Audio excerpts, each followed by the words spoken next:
अस्सलाम वालेकुम third year, I hope you are doing great. So आज हमने जो टॉपिक पढ़ना है न्यूक्लियर मेडिसिन में वो है radioactive contamination and radiation exposure. यानी न्यूक्लियर मेडिसिन में कंटेमिनेशन जब होती है तो क्या होता है, कंटेमिनेशन कितने टाइप की होती है और कंटेमिनेशन को हम अवॉइड कैसे कर सकते हैं। सबसे पहले तो रेडियोएक्टिव कंटेमिनेशन होती क्या है। जैसे कि न्यूक्लियर मेडिसिन में हमें पता है कि हमारे पास रेडियो एक्टिव मटेरियल्स यूज हो रहे होते हैं, रेडियो फार्मास्यूटिकल्स बन रहे होते हैं। तो रेडियो एक्टिव मटेरियल अगर तो हमारे पास एक सील्ड सोर्स या सील कंटेनर में नहीं होगा हमारे पास, ठीक है, तो हमारे पास ये खतरा होता है कि it might would spread on to other objects, ठीक है, कि वो अपने आसपास चीजों में फैलने का हमें खतरा होता है, ठीक है। और कंटेमिनेशन तब होती है जबकि when material that contains radioactive atom is deposited on materials like skin, clothing or any place where it is not desired, ठीक है। कंटेमिनेशन बेसिकली हमारे पास तब हो रही होती है जबकि जो रेडियोएक्टिव एटम है वो एक डिजायर्ड सिस्टम से निकल जाता है, ठीक है, एस्केप कर जाता है और वो जाके हमारे सराउंडिंग में कहीं पे भी फैल जाता है जहाँ पे उसकी जरूरत नहीं होती। जब उसकी जरूरत जहाँ पे जिस जगह पे नहीं होती वहां जाके वो लगता है तो ऑब्वियसली उसकी वजह से कंटेमिनेशन हो सकती है, उसकी वजह से हमारे पास रेडियोएक्टिव पोल्यूशन हो सकती है, ठीक है। डिफरेंट हमारे पास न्यूक्लियर प्रोसेसेस हो रहे होते हैं, न्यूक्लियर फॉल आउट्स हो रहा होता है। अब तो टेररिज्म में भी हमारे पास न्यूक्लियर वेपन्स यूज हो रहे होते हैं। इन सब की वजह से भी रेडियोएक्टिव कंटेमिनेशन होती है और इसकी वजह से रेडियोएक्टिव पोल्यूशन होती है जो कि हमारे इन्वायरमेंट को, हमारी सॉइल को, हमारी लैंड को, वाटर को, एयर को, हर चीज को कंटेमिनेट कर रही होती है। बट चूंकि हम स्पेसिफिकली न्यूक्लियर मेडिसिन क्यों हमने स्टडी करना है, तो न्यूक्लियर मेडिसिन में जो रेडियोएक्टिव मटेरियल जब हम पेशेंट को देते हैं तो उसकी वजह से दो तरह की कंटेमिनेशन हो सकती है, इधर इट्स इंटरनल कंटेमिनेशन और इट्स एक्सटर्नल कंटेमिनेशन। तो वो मैं आगे आप लोगों को अब पढ़ाऊंगी, ठीक है। रेडियो एक्टिव कंटेमिनेशन और रेडिएशन एक्सपोजर में डिफरेंस क्या है। रेडियो एक्टिव कंटेमिनेशन में हमारे पास रेडियो एक्टिव मटेरियल जो है वो बेसिकली रेडिएशन का सोर्स है, जबकि रेडिएशन एक्सपोजर में हमें डायरेक्ट मिल ही रेडिएशन रही हैं, ठीक है, जैसे एक्स रेज से। ये चीज आपने याद रखनी है कि सोर्स का डिफरेंस है। और एक ऐसा पर्सन जो कि किसी भी रेडियोएक्टिव मटेरियल से कंटेमिनेटेड हो गया है, ठीक है, और वो डायरेक्ट कांटेक्ट में आ गया उस रेडियोएक्टिव मटेरियल से, तो इसका पक्का मतलब ये है कि उसको रेडिएशन एक्सपोजर मिल रहा है अनटिल और अनलेस कि हम उस स्पेसिफिक वजह को वहां से खत्म ना कर दें, ठीक है। पर्सन जो है वो आइदर एक्सटर्नली भी कंटेमिनेटेड हो सकता है, इंटरनली कंटेमिनेटेड हो सकता है, इन्वायरमेंट हमारा कंटेमिनेटेड हो सकता है अगर हम जो रेडियोएक्टिव मटेरियल है उसका प्रॉपर डिके ना करें, उसको प्रॉपरली डिप्लॉयड ना करें, ठीक है।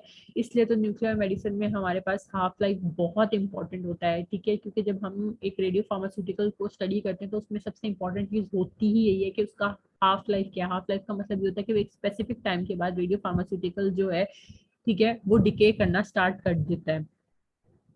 इसी तरह जब आप न्यूक्लियर वेस्ट को जाके कहीं पे भी, ठीक है, फेंकते हो, उस वो एक स्पेसिफिक टाइम के बाद अपनी हाफ लाइफ कंप्लीट करने के बाद उसका डिके का प्रोसेस शुरू हो जाता है। और जब डिके का प्रोसेस शुरू होता है इसका मतलब है कि रेडिएशन आहिस्ता आहिस्ता उसमें से खत्म होना शुरू हो जाती है। ये अब आगे हम पढ़ेंगे कि जब डिकंटेमिनेशन करनी होती है तो हम वेस्ट जो होता है, न्यूक्लियर वेस्ट जो होता है, बेसिकली जो न्यूक्लियर मेडिसिन डिपार्टमेंट से निकल रहा होता है, वो हम कहाँ कहाँ पे और कैसे कैसे उसको हम डिप्लॉय कर रहे होते हैं, ठीक है।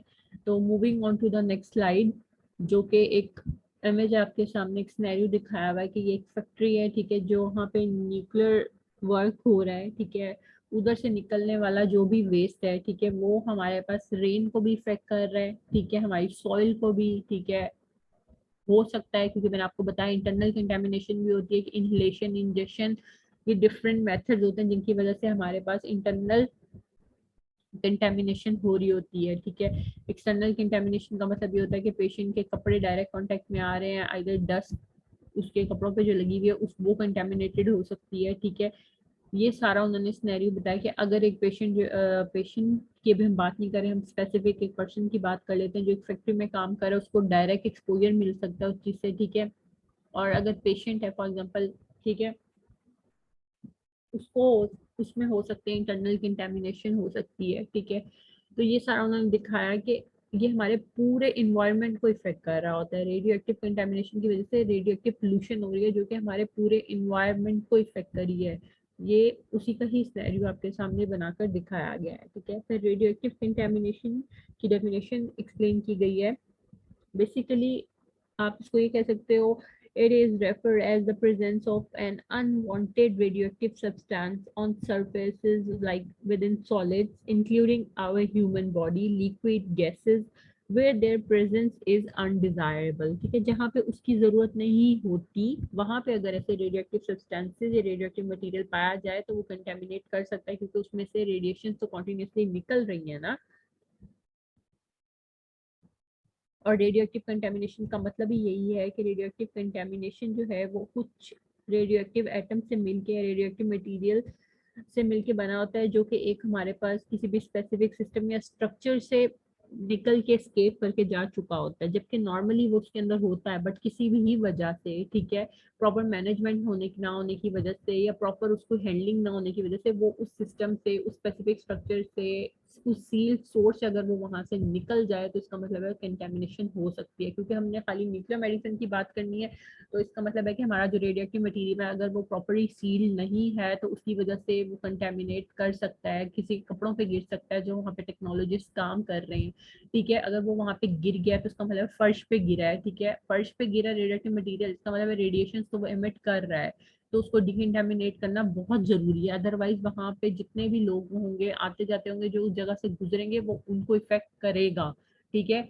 इनहेल कर लेंगे तो वो इंटरनल कंटेमिनेशन भी हो सकती है, क्योंकि हमें पता है कि रेडिएशन को हम देख नहीं सकते, ठीक है, फील नहीं कर सकते, उसके इफेक्ट्स आना शुरू होते हैं, फिर हमें पता चलता है कि अच्छा कोई मसला आ रहा है। इसीलिए मैंने आपको पहले भी बताया कि रेडियो एक्टिव कंटेमिनेशन और रेडिएशन का जो अपना डिफरेंस है ना, आपको वो ही पता होना चाहिए, ठीक है। रेडियो एक्टिव कंटेमिनेशन, और मैंने आपको बता दिया कि रेडियो एक्टिव कंटेमिनेशन में रेडियो एक्टिव मटेरियल जो है वो बेसिकली रेडिएशन का सोर्स था, वो खुद से रेडिएशन नहीं थी, जबकि रेडिएशन एक्सपोजर में हमारे पास डायरेक्ट हमें मिल ही रेडिएशन रही होती है, ठीक है। इसकी एग्जांपल आपको मैं पहले भी दे चुकी हूँ, ठीक है, प्रीवियस स्लाइड में भी। अच्छा, रेडियो एक्टिव कंटेमिनेशन जो है वो रेडियो एक्टिव मटेरियल, आइदर कोई भी रेडियो एक्टिव मटेरियल की वजह से हो सकती है, आइदर वो सॉलिड है, लिक्विड है, गैस है। अच्छा, और जो लार्ज कंटेमिनेंट्स होते हैं ना हमारे पास, इवन दो वो विजिबल भी होते हैं, लेकिन वही बात है कि आप रेडिएशन जो प्रोड्यूस हो रही है उस रेडियो एक्टिव मटेरियल से, आइदर वो लिक्विड है, सॉलिड है, गैस है, कुछ भी, आप उसको देख नहीं पा रहे हो, ठीक है। जिस तरह हमने रेडिएशन सोर्सेज में पढ़ा था ना, कुछ मैन मेड होते हैं और कुछ नेचुरली होते हैं, ठीक है। इसी तरह ही जब हम रेडियो एक्टिव कंटेमिनेशन की बात करते हैं तो उसमें भी रेडियो एक्टिव सोर्सेज जो होते हैं वो भी कुछ नेचुरली होते हैं और कुछ मैन मेड सोर्सेज होते हैं, ठीक है।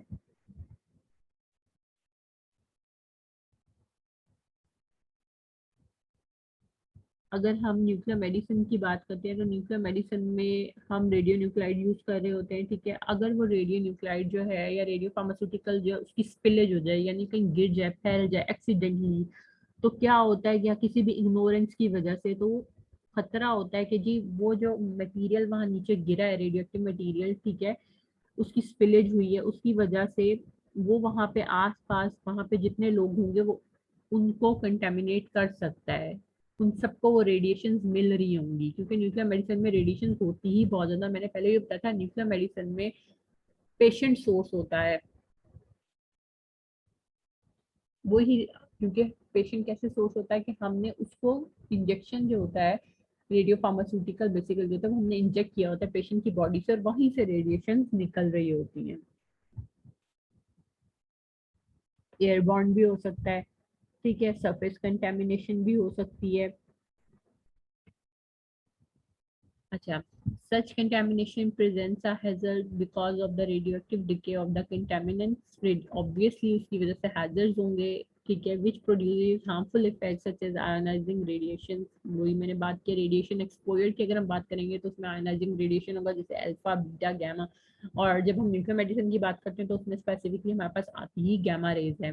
ठीक है, फिर है radioactive contamination and radiation exposure could occur if radioactive material released into the environment as a result of an accident, an event in nature, and an act of terrorism. Such a release could expose people and contaminate their surroundings and personal property. अच्छा, अब वही बात है जो मैंने आपको पहले भी बताई है कि रेडियोएक्टिव कंटेमिनेशन जो है that is consist of radioactive materials that have escaped the normal system that would normally contain them. Since radioactive contamination is radioactive material, ionizing radiation is emitted by the obviously ये वही बात है कि contamination है, radioactive material है, तो radiation तो उसमें से emit हो ही रही है continuously।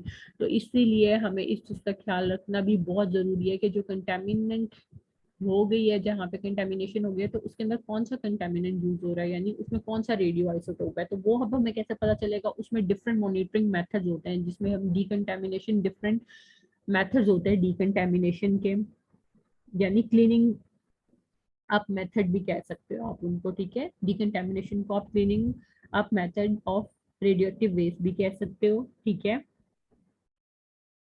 और डिकंटेमिनेशन हम कैसे करते हैं, हम यहाँ पे अगर कहीं पे कंटेमिनेशन हो गया उसको डिकंटेमिनेट उस जगह करना है तो कभी कभार ऐसा होता है कि आप उस जगह पे मट्टी डाल देते हो। ठीक है, रेत डाल देते हो। ठीक है, अपना रेडियो एक्टिव वेस्ट जो है जो आप वो मट्टी के अंदर जो है उसको बरीड कर देते हो। ठीक है, या आपका जो भी रेडियो एक्टिव वेस्ट है उसको आप कंक्रीट से, सॉइल से, रॉक से, किसी भी चीज पे कवर कर देते हो, इस वजह से ताकि it would prevent further spread of the contamination to the environment. आपने अपने डिपार्टमेंट से निकाल के तो वो न्यूक्लियर वेस्ट जो है, ठीक है, आपने अपने डिपार्टमेंट से निकाल के तो बाहर फेंक दिया, लेकिन आपने उसको किसी ऐसी जगह पे डिस्पोज करना होता है जहाँ पे वो आसपास के लोगों को, सराउंडिंग्स को ज्यादा खतरा ना पहुंचाए। इसलिए जरूरी होता है कि न्यूक्लियर वेस्ट जो होता है उसको प्रॉपरली डिस्पोज ऑफ किया जाए। ठीक है, उसके लिए प्रॉपर ये होता है कि जब आप डिपार्टमेंट से न्यूक्लियर वेस्ट को निकालो तो उसको प्रॉपरली बड़ी बड़ी डस्टबिन स्पेसिफिक होती है, उनमें उनको सील किया जाता है, पैकेट में सील किया जाता है, और जो बंदे उनको लेकर जा रहे होते हैं, जो वहाँ के वर्कर्स होते हैं, जेनिटोरियल स्टाफ होता है, वो भी प्रॉपरली उनके ड्रेसेस होते हैं जो उन्होंने पहने हुए होते हैं। ठीक है, जैसे आप लोगों के लिए स्क्रब्स होते हैं। ठीक है, आप लोगों के लिए रेडिएशन से बचने के लिए प्रोटेक्ट जो है लेड एप्रन पहना जाता है। ठीक है, इसी तरह जो जो भी इनका स्टाफ होता है न्यूक्लियर मेडिसिन डिपार्टमेंट में जो कि रेडियो एक्टिव वेस्ट को बाहर ले जा रहा होता है डिस्पोज ऑफ के लिए, उनके लिए भी स्पेसिफिक सूटिंग होती है।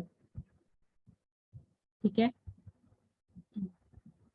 अच्छा, अब टाइप्स ऑफ कंटेमिनेशन दो तरह की होती है ह्यूमंस में, एक इंटरनल कंटेमिनेशन होती है और एक एक्सटर्नल कंटेमिनेशन होती है। अगर आप अपने सामने इमेज देखो तो जो राइट लेफ्ट साइड पे इमेज है दैट इज इंटरनल कंटेमिनेशन, और जो राइट साइड पे है वो एक्सटर्नल कंटेमिनेशन है। ठीक है, इंटरनल कंटेमिनेशन का मतलब ये कि radio active contamination can enter your body through injection, injection के थ्रू हो सकती है, इनहेलेशन के थ्रू, एब्जॉर्प्शन या इंजेक्शन के थ्रू जो हो रही है, वो आपके पास ये सारे मेथड जो है वो इंटरनल ह्यूमन कंटेमिनेशन के।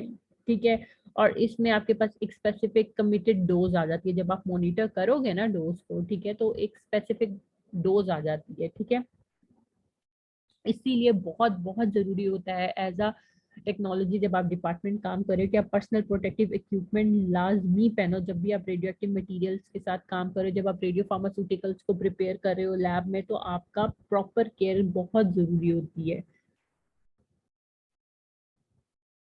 इसी तरह जब हम एक्सटर्नल कंटेमिनेशन की बात करते हैं तो एक्सटर्नल कंटेमिनेशन का मतलब ये होता है कि वो हमारे in the form of dust भी हो सकती है, पाउडर, लिक्विड, या अगर आप किसी ऐसे पर्सन के साथ डायरेक्ट कांटेक्ट में आ गए हो जो कि उस डिपार्टमेंट में काम कर रहा था और उसको नहीं पता था कि वो कंटेमिनेट हो चुका है। ठीक है, और आप उसके साथ डायरेक्ट कांटेक्ट में आ गए हो तो भी वो एक्सटर्नल कंटेमिनेशन का ही सोर्स है। आप अदर वर्ड्स में ये भी कह सकते हो contact is external to person's body। ठीक है, people who are externally contaminated can become internally contaminated as well। क्यों?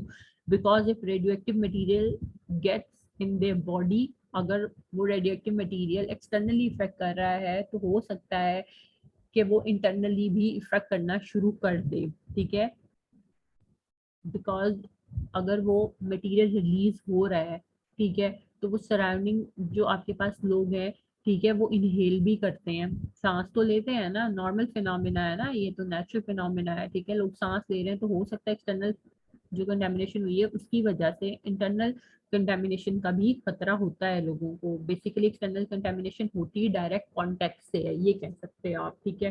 और जब हम इंटरनल कंटेमिनेशन की बात करते हैं तो उसका मतलब ये होता है कि डिफरेंट बॉडी फ्लूइड्स के थ्रू अगर पेशेंट को या जो भी बंदा है उसको ओपन ओपन वुंड है, ठीक है, उसकी वजह से एब्जॉर्ब हो गई है स्किन में कोई चीज, उसकी वजह से हो सकता है, या अगर कुछ भी डिफरेंट टाइप के फ्लूइड्स हैं जो पेशेंट की बॉडी से एलिमिनेट हो रहे हैं, जैसे कि ब्लड है, स्वेट है, यूरिन है, फीसिस है, इनके थ्रू भी इंटरनल कंटेमिनेशन हो सकती है। तो बेसिकली ये जो है ये इंटरनल और एक्सटर्नल कंटेमिनेशन थी। अच्छा, तो अगर आपसे कोई पूछ ले कि जी how radioactive contamination is spread, के रेडियो एक्टिव कंटेमिनेशन स्प्रेड कैसे होती है, ठीक है, मैंने भी वही बात की है कि अगर एक बंदा एक्सटर्नली कंटेमिनेटेड है रेडियो एक्टिव मटेरियल से, तो वो अपने आसपास के लोगों को भी नुकसान पहुंचा सकता है। कि जिस तरह वो किसी जगह पे जाके बैठ रहा है, किसी जगह को टच कर रहा है, उसके कपड़ों पे रेडियो एक्टिव डस्ट है और उसको नहीं पता है, वो किसी चेयर पे जाके बैठ रहा है, किसी को गले मिल रहा है, तो इसका मतलब है वो अपने आसपास वाले लोगों को भी उस चीज से इफेक्ट कर रहा है। और जो लोग इंटरनली कंटेमिनेटेड हैं, ठीक है, वो अपने आसपास के लोगों को अपने अंदर से निकलने वाली रेडिएशंस के थ्रू वो दूसरों को कंटेमिनेट कर रहा है, जैसे कि बॉडी फ्लूइड्स के थ्रू वो एक ही वॉशरूम यूज कर रहे हैं, फॉर एग्जांपल किसी को हमने रेडियो फार्मास्यूटिकल दिया है और वो प्रॉपर हमारी इंस्ट्रक्शन माने बगैर चला गया और कोई पब्लिक टॉयलेट यूज कर रहा है, उसमें से तो रेडिएशन निकली जा रही है ना उसके बॉडी फ्लूइड्स के थ्रू, या यूरिन है, स्वेटिंग हो रही है, ब्लड है, फिसिस है, उसके थ्रू वो दूसरे पर्सन को भी कंटेमिनेट कर देगा, क्योंकि दूसरा पर्सन भी तो वो एक्सपोजर में आ ही रहा है ना। तो बेसिकली ये थी इंटरनल कंटेमिनेशन, ये दोनों था। अब जाहिर बात है जब कंटेमिनेशन हो रही है तो कुछ ऐसे मेथड्स भी होते हैं जिनकी वजह से हम इस कंटेमिनेशन को कंट्रोल कर सकते हैं।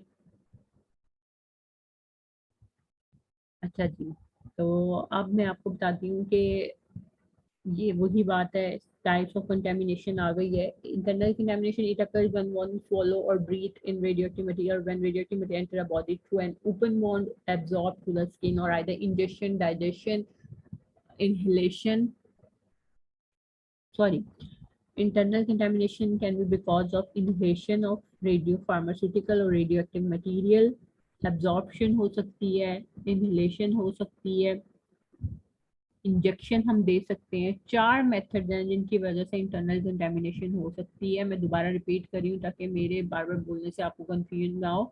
लास्ट टाइम मैं बोल रही हूँ, इंटरनल कंटेमिनेशन चार तरह से हो सकती है जो कि ह्यूमन बॉडी में एंटर हो रही है। इंजेक्शन, इनहेलेशन, एब्जॉर्प्शन और इंजेक्शन, ये चार मेथड्स हैं जिनकी वजह से ह्यूमन बॉडी में इंटरनल कंटेमिनेशन हो रही है। ठीक है, रिपीट कर दिया मैंने। और एक्सटर्नल कंटेमिनेशन तो कांटेक्ट की वजह से हो रही है डायरेक्ट, तो ये तो आसान है। बस इंटरनल कंटेमिनेशन के तो 4 पॉइंट्स याद रखना ज़्यादा ज़रूरी है आप लोगों के लिए। ये एक इमेज आपके सामने दिखाई हुई है, बेसिकली ये कंटेमिनेशन हो गई है और लोग उस जगह को क्लीन कर रहे हैं। जो वहाँ का स्टाफ है उन्होंने स्पेशल जो है वो शूटिंग ली हुई है, ठीक है। इनके कोटिंग जो है, जो इन्होंने कपड़े पहने हुए, इसको स्ट्रिपेबल कोटिंग कहा जाता है बेसिकली, ठीक है। लूजली अडेयर्ड पेंट लाइक, ठीक है। इनके फिल्म्स होती हैं जो कि डिकंटेमिनेशन के लिए यूज की जा सकती हैं। उसके अलावा डिकंटेमिनेशन जेल्स होते हैं, फिक्सेटिव प्रोडक्ट्स होते हैं, कंटेमिनेशन कंट्रोल प्रोडक्ट्स होते हैं। बहुत सारी डिफरेंट चीज़ें होती हैं जो कि हम डिकंटेमिनेशन के लिए यूज़ कर रहे होते हैं। उसके अलावा ऑब्वियसली पर्सनल प्रोटेक्टिव इक्विपमेंट जो है, जिस तरह आप लोग न्यूक्लियर मेडिसिन में भी जब काम कर रहे होते हो तो आप ब्लड एप्रन लाजमी पहनते हो, गोनेडल शील्डिंग लाजमी होना होती है आपकी, अपने थायराइड को लाजमी प्रोटेक्ट कर रहे होते हो, लाइक गॉगल्स लाजमी पहनते हो, ग्लव्स लाजमी पहनते हो। तो ये सारे वो चीज़ें हैं जो आपको इस कंटेमिनेशन से बचा रही होती है। न्यूक्लियर वेस्ट या जो भी हमारे पास न्यूक्लियर मेडिसिन से निकलने वाला सारा वेस्ट प्रोडक्ट होगा, उसको जब हमने डिस्पोज ऑफ करना है तो किसी ऐसी जगह पे जाके करेंगे जो कि अव्वल तो इंडस्ट्रियल एरिया से बहुत दूर हो, ठीक है। वहां पे जाके हम हमेशा न्यूक्लियर वेस्ट को डिस्पोज ऑफ करते हैं, और हमेशा हम इसी तरह डिस्पोज ऑफ करेंगे, या तो उसको पानी में फेंक देते हैं, ठीक है, या तो हम उसको सॉइल के नीचे दबा देते हैं। लेकिन पानी के नीचे भी, पानी के अंदर फेंकने के भी कुछ तरीके होते हैं। ऑब्वियसली आप पानी के अंदर डायरेक्ट ऐसे जाके वो रेडियो फार्मास्यूटिकल जो आपने डिस्पोज ऑफ करना है उसको वैसे ही जाके नहीं फेंक सकते। क्यों? क्योंकि वो हमारे वाटर को भी तो पोल्यूट कर सकता है ना। तो उसके भी कुछ तरीके होते हैं, वो मैं अब आपको इंशाल्लाह नेक्स्ट लेक्चर में पढ़ाऊंगी। लेकिन आपने ये बात रखनी है कि जहाँ पे कंटेमिनेशन हो रही है वहाँ पे कंटेमिनेशन कंट्रोल प्रोडक्ट्स भी यूज हो रहे होते हैं, ठीक है। और अब तो ये कमर्शियली न्यूक्लियर इंडस्ट्री जो हमारी है उसमें अवेलेबल भी हैं, जिसे हम फिक्सेटर्स कह सकते हैं, फिक्सेटिव प्रोडक्ट कह सकते हैं। इसका मतलब ये होता है कि एक परमानेंट कोटिंग होती है। फिक्सेटिव का मतलब ये होता है कि परमानेंट कोटिंग होती है जो कि उस जगह पे डाल दी जाती है जहाँ पे स्पिलेज हुई भी होती है या जहाँ पे हमारा रेडियो एक्टिव मटीरियल गिर गया होता है, ठीक है। फिर डिकंटेमिनेशन जेल्स हम यूज कर रहे होते हैं, स्टिपेबल कोटिंग्स हम यूज कर रहे होते हैं। और स्टिपेबल कोटिंग तो ऐसे प्रोडक्ट्स होते हैं कि जहाँ पे हमारे पास रेडियो एक्टिव मटीरियल गिर गया है ना, और जहाँ पे कंटेमिनेशन हुई, हम उसको उस जगह पे डाल देते हैं। कुछ टाइम के बाद जब हम देखते हैं तो वो जगह जो है ना वो ड्राई हो जाती है, ठीक है। बेसिकली जो हमने कोटिंग प्रोडक्ट डाला है वो ड्राई हो जाता है एक स्पेसिफिक टाइम के बाद। फिर हम उस ड्राई हुए जो भी कोटिंग प्रोडक्ट है उसको पील ऑफ कर देते हैं। जिस वक्त हम पील ऑफ कर रहे होते हैं उसका मतलब ये होता है कि वो अपने साथ उसने उस डिकंटेमिनेटिंग प्रोडक्ट को भी वहां से हटा लिया है। तो इसी तरह जो रेजिडियल रेडियो एक्टिव कंटेमिनेशन उस जगह पे अगर रह भी जाएगी, ठीक है, तो आप एक दफा से दोबारा से फिक्सेटर डाल देते हो वहां पे। तो ये डिफरेंट डिकंटेमिनेशन के होते हैं मेथड्स। होपफुली यहाँ तक आप लोगों को समझ आ गई होगी। ये तो बहुत इजी टॉपिक था, ठीक है, कंटेमिनेशन का। ये ऑनलाइन था, इस वजह से मैंने आप लोगों को सोचा कि मैं ये कंटेमिनेशन वाला आपको पढ़ा दूँ ताकि आप लोगों के लिए आसानी हो कवर करने के लिए। बाकी अब नेक्स्ट इंशाल्लाह लेक्चर में मैं आप लोगों को डिकंटेमिनेशन टेक्निक्स के बारे में एक दफ़ा दोबारा बता दूंगी ताकि आप लोगों को अच्छे से पता चल जाए, ठीक है। अगर यहाँ तक कोई मसला है, कोई इशू है, तो आप लोग मुझसे पूछ सकते हैं।